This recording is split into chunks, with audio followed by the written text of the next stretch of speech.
Narrative of the Ghost of a Hand by Sheridon Le Fanu. In the late autumn of 1753, and somewhere about the 24th of October, there broke out a strange dispute between Mr. Alderman Harper of High Street, Dublin, and my Lord Castle Mallard, who, in virtue of his cousinship to the young heir's mother, had undertaken for him the management of the tiny estate on which the tiled house, the subject of this narrative, stood. This Alderman Harper had agreed for a lease of the house for his daughter, who was married to a gentleman named Prosser. He furnished it, and put up hangings, and otherwise went to considerable expense.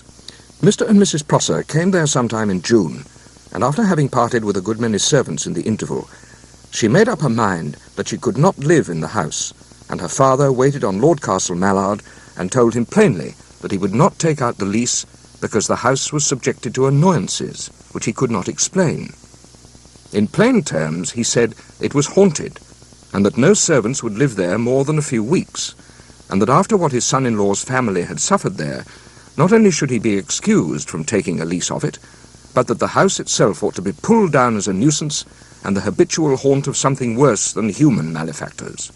Lord Castle Mallard filed a bill in the equity side of the Exchequer to compel Mr. Alderman Harper to perform his contract by taking out the lease. But the alderman drew an answer supported by no less than 7 long affidavits, copies of all which were furnished to his lordship and with the desired effect. For rather than compel him to place them upon the file of the court, his lordship struck and consented to release him. The annoyances described did not begin till the end of August, when, one evening, Mrs. Prosser, quite alone, was sitting in the twilight at the back parlour window, which was open, looking out into the orchard, and plainly saw a hand stealthily placed upon the stone window-sill outside, as if by someone beneath the window, at her right side, intending to climb up. There was nothing but the hand, which was rather short but handsomely formed, and white and plump, laid on the edge of the window-sill. And it was not a very young hand, but one aged somewhere about 40, as she conjectured. It was only a few weeks before that the horrible robbery at Clondalkin had taken place, and the lady fancied that the hand was that of one of the miscreants who was now about to scale the windows of the tiled house. She uttered a loud scream and an ejaculation of terror, and at the same moment the hand was quietly withdrawn. Search was made in the orchard, but there were no indications of any persons having been under the window, beneath which, ranged along the wall, stood a great column of flower-pots, which it seemed must have prevented anyone's coming within reach of it. The same night there came a hasty tapping, every now and then, at the window of the kitchen. The women grew frightened, and the servant man, taking firearms with him, opened the back door, but discovered nothing. As he shut it, however, he said, a thump came on it, and a pressure as of somebody striving to force his way in, which frightened him. And though the tapping went on upon the kitchen window panes, he made no further explorations.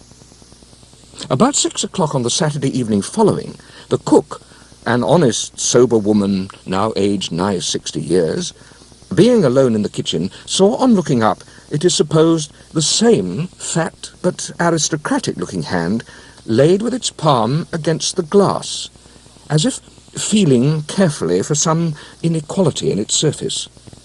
She cried out, and said something like a prayer on seeing it, but it was not withdrawn for several seconds after. After this, for a great many nights, there came at first a low, and afterwards an angry rapping, as it seemed with a set of clenched knuckles at the back door, and the servant man would not open it, but called to know who was there, and there came no answer, only a sound as if the palm of the hand was placed against it and drawn slowly from side to side with a sort of soft, groping motion. All this time, sitting in the back parlour, which for the time they used as a drawing-room, Mr. and Mrs. Prosser were heard by, sometimes very low and furtive, like a clandestine signal, and at others sudden and so loud as to threaten the breaking of the pane. This was all at the back of the house, which looked upon the orchard. But on a Tuesday night at about 9:30, there came precisely the same rappings at the hall door, and went on, to the great annoyance of the master and terror of his wife, at intervals for nearly 2 hours. After this, for several days and nights, they had no annoyance whatsoever, and began to think that the nuisance had expended itself.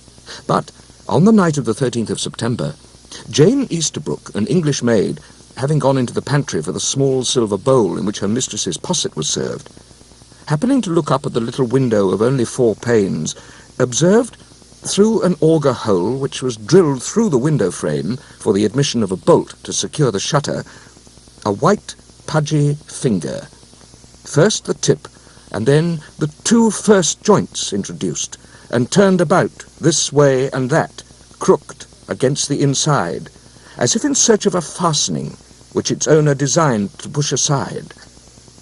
When the maid got back into the kitchen, we are told she fell into a swoon, and was all the next day very weak. Mr. Prosser, being, I've heard, a hard-headed and conceited sort of fellow, scouted the ghost and sneered at the fears of his family. He was privately of opinion that the whole affair was a practical joke or a fraud, and waited an opportunity of catching the rogue, flagrante delicto. He did not long keep this theory to himself, but let it out by degrees with no stint of oaths and threats, believing that some domestic traitor held the thread of the conspiracy. Indeed, it was time something were done. Herself had grown to look unhappy and anxious. They kept at home from the hour of sunset, and would not venture about the house after nightfall, except in couples. The knocking had ceased for about a week, when one night, Mrs. Prosser, being in the nursery, her husband, who was in the parlour, heard it begin very softly at the hall door. The air was quite still, which favoured his hearing distinctly.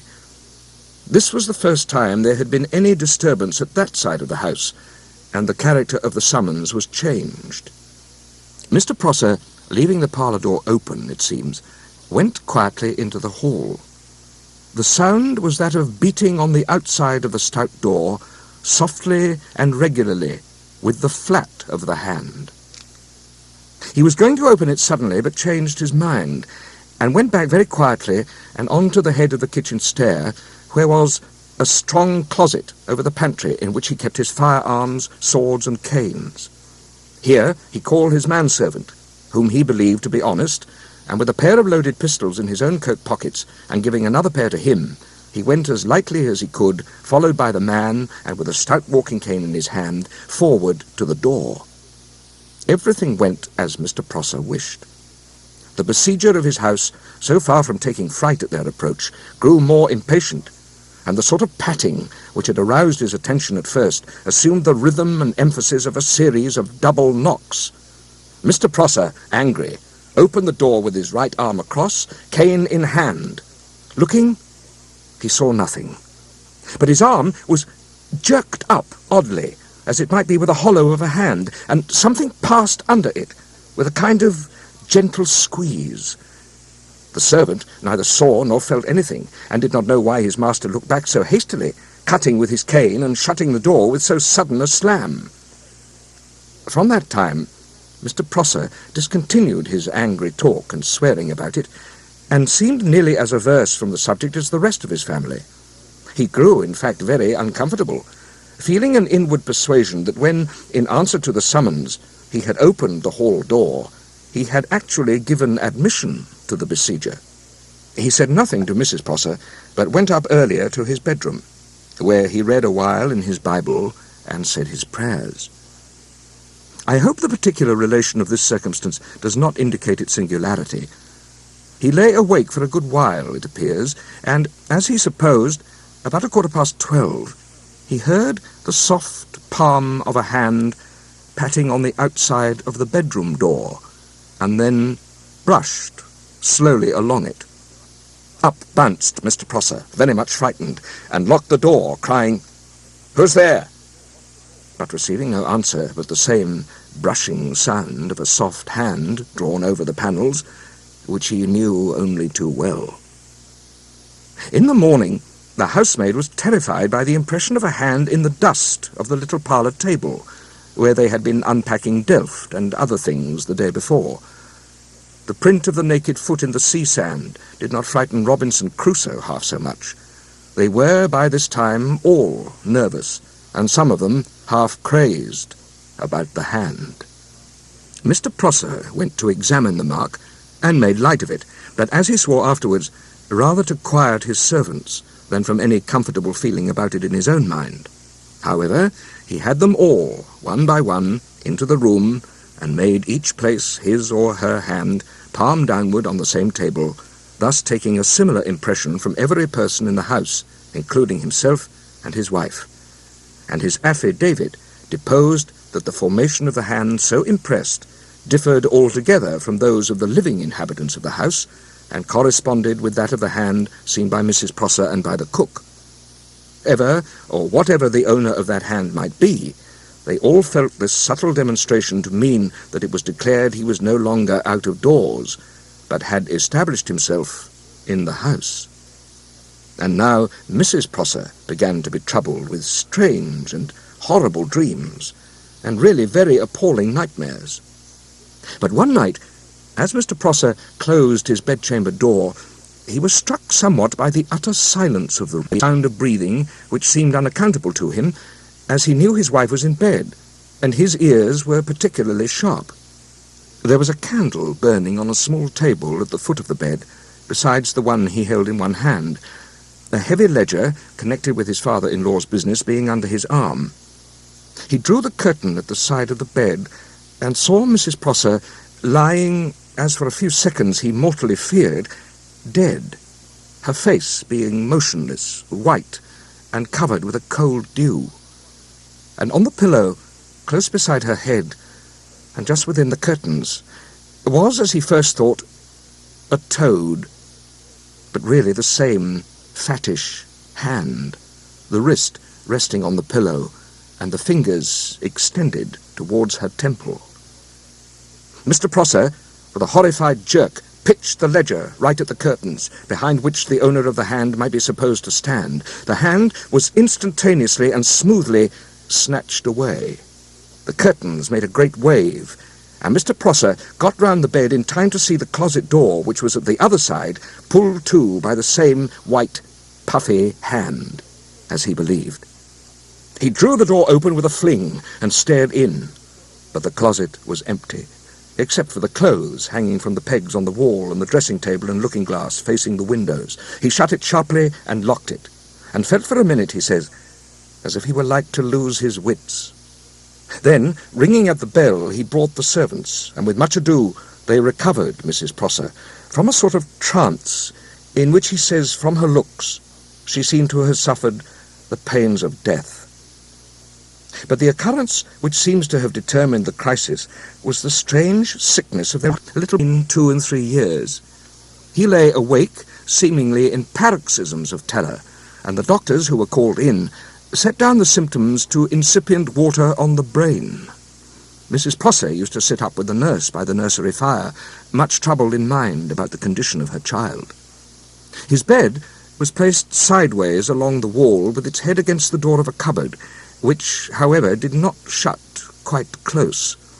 There was a little valance, about a foot deep, around the top of the child's bed, and this descended within some 10 or 12 inches of the pillow on which it lay. They observed that the little creature was quieter whenever they took it up and held it on their laps.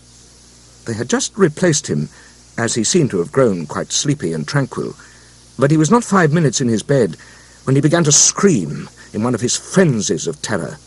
At the same moment, the nurse, for the first time, detected, and Mrs. Prosser equally plainly saw, following the direction of her eyes, the real cause of the child's sufferings.